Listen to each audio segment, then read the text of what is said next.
ये भी काम कर लेते हैं। इसलिए जब सब धनुषों से बाण ही चलते हैं तो सब धनुष एक समान है। और एक दार्शनिक विवेचना भी है, सब धनुष समाना अर्थात सब धनुष समा गया। ये कहां समा गया? ये जो लोग खड़े हैं ये मंच पर बैठ जाओ, सब लोग, आप लोग बैठ जाइए। पहले व्यवस्था बिगाड़ते, बाद में कहने बैठ जाइए, सब लोग बैठ जाइए। सब धनुष समाना कहां समा गया? रघुबर सागर बाहुबल शंकर चाप जहाज बूढ़ सो, अर्थात धनुष तोड़ने वाले के बाहुबल रूपी सागर में ये धनुष रूपी जहाज समा गया, डूब गया। इसमें दोष किसका है? सागर की तो वृत्ति ही वस्तु को डुबो लेना है। अगर जहाज उस पर तैरता है तो ये जहाज की अपनी विशेषता है, और जब वो विशेषता समाप्त हो जाती तो जहाज भी। अरे बोले महात्मा जी को राजनीति बहुत लग रही है, बोले यार राजनीति चल रही है। अब जहां राजा होगे तो राजनीति तो होगी हो, अगर राजनीति ना होगी तो राजा किस बात का? सही बात। और राजकुमार है तो उनको भी राजनीति सीखनी चाहिए। आगे काम तभी तो करेगी राजनीति जब सीखेंगे। आज से प्रयास तो अच्छा किया, यहीं से प्रारंभ करते हैं। बोले मारूंगा फरसा तो रक्त निकलेगा लाल, लेकिन कविता बनी नहीं, क्योंकि रक्त तो हमेशा लाल लाल होता ही होता है। क्या रक्त हरा हरा भी होता है? लाल होता है रक्त। भास्वज्वा प्रसूना कुमारी परमेश्वरी रक्तांबुजासिनासीनाम।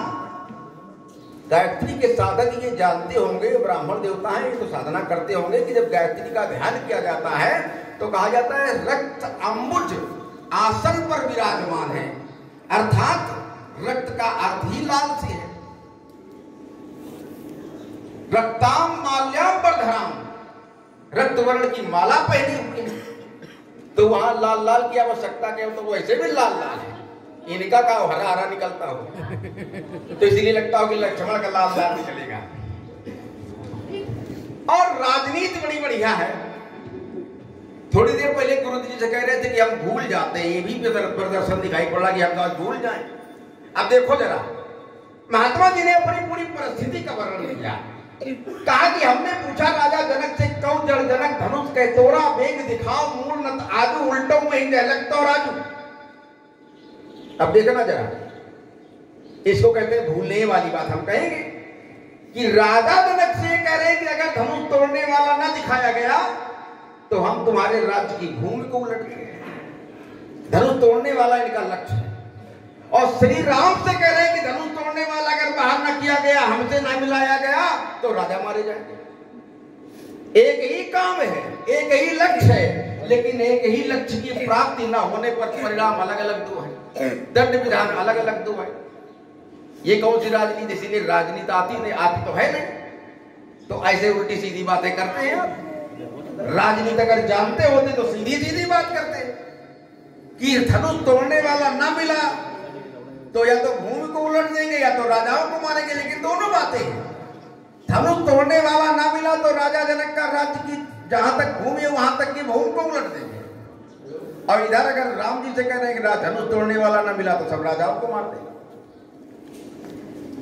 धनुष तोड़ने वाला समाज छोड़ दे। अगर हम इस बात पर विचार करें पहले, तो क्या धनुष तोड़ने वाला समाज छोड़ सकता है? क्योंकि जहां राम तहां सबुई समाजू, समाज भी वही रहना चाहती है जहां धनुष तोड़ने वाला रहना चाहता है। क्यों? जब राजा जनक ने कह दिया कि ये समाज वीरों की समाज नहीं है, तो इस समाज के अस्तित्व की सुरक्षा किसने की? और जो समाज के अस्तित्व की सुरक्षा करता है, भला समाज उसको कैसे छोड़ सकता है? तो इसलिए समाज छोड़ने वाली बात तो समझ में नहीं आती।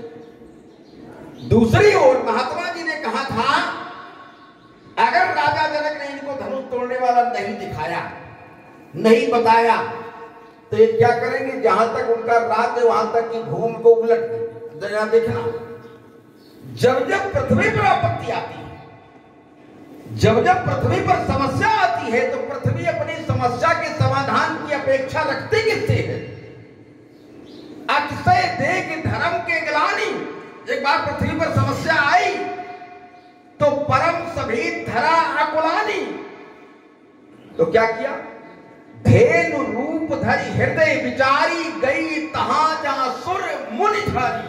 अर्थात मुनियों से अपेक्षा क्या है कि मुनि जब पृथ्वी पर आपत्ति आएगी, जब पृथ्वी पर समस्या आएगी तो ये मुनि समस्या का समाधान करेंगे। लेकिन हम देख रहे हैं मुनि स्वयं पृथ्वी पर समस्या बन रहे हैं, बोले हम पृथ्वी को उलट डालेंगे। दूसरे अर्थ में अगर लिया जाए तो जहां तक राजा जनक का राज्य है वहां तक रहता कौन है? राजा जनक के राज्य की प्रजा है। तो अगर राजा इनके आदेश का पालन नहीं करेगा तो ये दंड राजा को नहीं देंगे, प्रजा को देंगे। दंड किसको देंगे? प्रजा को। दंड प्रजा को देंगे कि जब पृथ्वी उल्टेगी तो दंड किसे मिलेगा? कष्ट किसे मिलेगा? प्रजा को मिलेगा। ये कौन सा सूत्र है? जबकि अभी तक हमने सुना कि ये राजाओं को मारते चले आए, प्रजा को नहीं मारा। भुजबल भूमि भूप बिनकी। अब आज यहाँ उल्टी विधा है, कुछ राजनीति बदल रही है हमें लगता है महात्मा जी की, कि अब दंड राजा को नहीं मिलेगा, अब दंड प्रजा को मिलेगा। राजा जनक से जब बात करते, जब श्री राम से बात करते दंड राजाओं को मिलेगा। इस राजा को फिर भी नहीं मिलेगा, जनक जी को फिर भी नहीं मिलेगा। महात्मा जी की समस्या है कि धनुष तोड़ने वाला इनको नहीं मिल रहा है। अब जरा विचार करना, जिस समय इन्होंने कहा कि धनुष तोड़ने वाला इन्हें दिखाया जाए, राजा जनक से कहा कौशल जनक धनुष के तोड़ा मेघ दिखाओ, तो उस समय धनुष तोड़ने वाला इनके सामने आया कि नहीं आया? आया कि नहीं आया? आया। अब ये जानते ही नहीं कि धनुष तोड़ा किसने। जैसे एक स्वयंभू परीक्षक ने परीक्षार्थियों से प्रश्न किया और परीक्षार्थियों ने उत्तर बिल्कुल समुचित दिया, लेकिन परीक्षक संतुष्ट नहीं हुआ। क्यों? कारण बहुत बड़ा नहीं है, कारण बहुत छोटा है कि परीक्षक को खुद ही सही उत्तर का ज्ञान नहीं। सही क्या जवाब है?